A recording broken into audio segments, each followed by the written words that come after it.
ഇപ്പൊ തിരുമാന്താംകുന്ന്, ഇപ്പൊ ഞാൻ വരുന്നിടത്തുള്ള തിരുമാന്താംകുന്ന് ഭഗവതി, കൊടുങ്ങല്ലൂർ ഭഗവതി, അല്ലെങ്കിൽ മാടായി കാവിലമ്മ, നീലിയാർകൊട്ടത്തിലെ നീലി, അല്ലെങ്കിൽ കൊടിക്കുന്നിൽ ഭഗവതി, ഇവരൊക്കെ തന്നെ ഭദ്രകാളി ആയിട്ടുള്ള ദേവതകളാണ്. അതായത് ശിവന്റെ പുത്രിയാണെന്നാണ് സങ്കല്പം. ഭദ്രകാളി അപ്പോൾ ശിവന്റെ പുത്രി, ശിവപുത്രി എന്നാണ് വിളിക്കുന്നത് ചെയ്യുക. അതായത് ദാരികനെ വധിക്കാനായിട്ട് ഭഗവാന്റെ കണ്ണിൽ നിന്ന് ജന്മം എടുത്തവളാണ് കാളി. 5 വയസ്സാണ് അമ്മയുടെ പ്രായം എന്നാണ് പറയുക, 5 വയസ്സുള്ള ഒരു കുട്ടി. പിന്നെ ഭഗവതി വിശ്വരൂപം കാണിക്കുന്നുണ്ട്. പക്ഷെ ശിവപുത്രി ആയിട്ടാണ് ദേവി ആരാധിക്കുന്നത്, ഭദ്രകാളിയെ.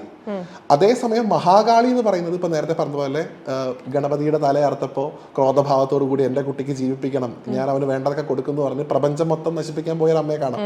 അത് മഹാകാളി സങ്കല്പമാണ്.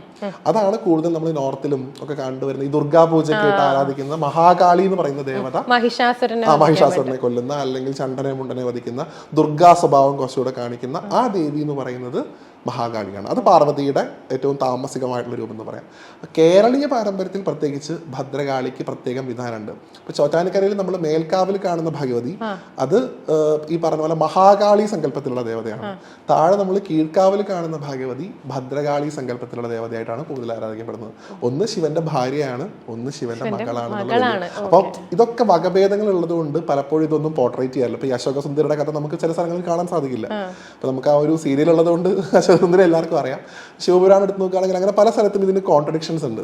ആ കോൺട്രഡിക്ഷൻസ് ഉള്ളതുകൊണ്ടാണ് അതിനെ റെഫർ ചെയ്യാത്തത്. ശരിക്കും ശിവന്റെ ഫാമിലി ഫോട്ടോ നമ്മൾ വെക്കുന്ന സമയത്ത് മുരുകനെയും സുബ്രഹ്മണ്യനെയും മാത്രം നമുക്ക് അതിൽ കാണാൻ സാധിക്കുള്ളൂ. ഇപ്പൊ വേട്ടയ്ക്കൊരു മകനില്ല, കാളിയില്ല, അയ്യപ്പനില്ല, ഒന്നുമില്ല. അതൊക്കെ ഓരോ പ്രദേശത്ത് അതിനനുസരിച്ചിട്ടുള്ള കഥകൾ ഉണ്ടാവുന്നു മാത്രം.